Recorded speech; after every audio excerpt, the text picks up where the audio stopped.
New York. Coming up on the Prudential Halftime Report, Mark Jackson's heartwarming recollections of his father, who passed away on March 31st after battling cancer. Mark made the decision to play the following night, saying that's what his father would have wanted. The impact that you could have is shown. That is all right. And it was incredible because the way that people looked at me, whether it be a coach writing a letter, whether it be opposing guys on other teams, the impact that I made by playing. I knew my father was all right, but I heard him say it. Mark Jackson pays tribute to his dad, coming up at halftime. Jackson's team trails the Knicks by 2 as we rejoin Tom, Bill, and Snapper at Madison Square Garden. Thank you, Hannah. There is Mark Jackson. You'll be hearing from him at halftime. A quality person, New York native, so many ties to the Knicks. On his shoes, he gave a tribute to his dad, Harry. Thanks, Dad. Shortly after that, a child was born, and he took his other children into the delivery room, said after they witnessed the death of their grandfather, he wanted them to see life renewing with the birth of another child. And you remember the story, the Knicks were playing in Indianapolis, and Mark was returning to New York for the funeral. Jeff Van Gundy insisted he ride on the Knicks charter. Mark said, no, that wouldn't be right. And Jeff said, absolutely, it would be right. You must come with us. And Mark said he will forever be grateful for that touching gesture by Jeff Van Gundy and the Knicks. And Mark, an unbelievable person. One of his best friends as a kid and growing up through college at St. John's was paralyzed in a drive-by shooting. Mark Jackson has raised personally over $10 million for spinal cord research, inspired by his best buddy there from St. John's. Hamby with a lob pass and a foul call. And for an update on the Larry Johnson injury, let's go to Jim Gray. All right, Tom. Right now, Larry Johnson is being evaluated by Dr. Norman Scott back in the training room. They do have x-ray equipment and all of the modern technology here at Madison Square Garden.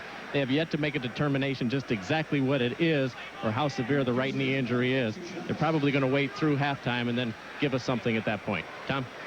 All right, Jim. Allen Houston to the free throw line. During the last break in action, Chris Dudley came in for New York, and now Smits, who just picked up his second foul, leaves, replaced by Antonio Davis. Well, Larry Bird is going to try to protect Smits, and so he's not going to let him play for the final 142. He knows how quickly he can pick up fouls.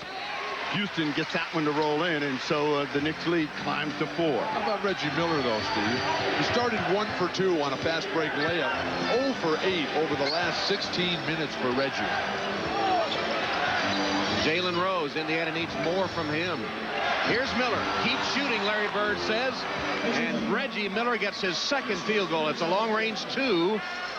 So after all the misses, he went to the bench. We saw Larry Bird say, keep shooting, and it pays off. Tom, there was a game last year in Larry Bird's first year coaching Reggie where Reggie went like 0 for 16 or something like that. Horrendous night. Houston with a dish to Dudley, who absolutely bricked the shot while turning his back to the basket. But after that game, Larry Bird told Reggie Miller, hey, look, you're our shooter. Go 0 for 20. Just keep putting it up. And that's what he called that timeout for a couple of possessions ago. And Reggie's come out firing with the confidence, breathed life into him by his coach, Larry Bird. Couldn't get back-to-back buckets, though. And with 45 seconds left in the half, New York with the ball up 2. Sprewell. Rose with a reach-in foul, Jalen Rose.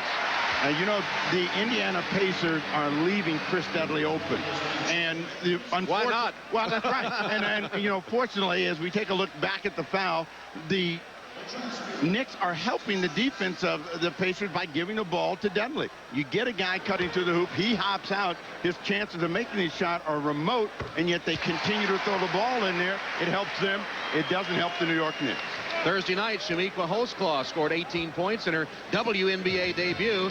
So we all get a chance to see the two-time Collegiate Player of the Year as she leads the Washington Mystics against two-time MVP Cynthia Cooper and the champion Houston Comets on NBC tomorrow at 4 o'clock Eastern Time. Oh, they're going right to her. How does that make the rest of the women feel in the WNBA, Tom?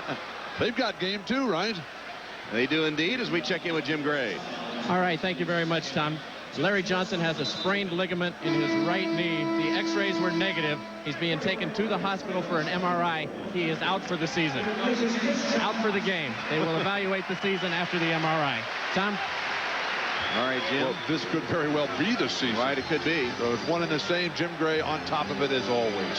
Charlie Ward back in the ball game. Chris Childs out for the final 27 seconds of this first half. Jackson posting up Charlie Ward, who gets rid of it to Rose. Attacking Sprewell. Camby's there to help. And it was saved inbounds. The Knicks get the ball to Allen Houston to work for the final shot as they did, and the crowd comes to their feet. Houston got it.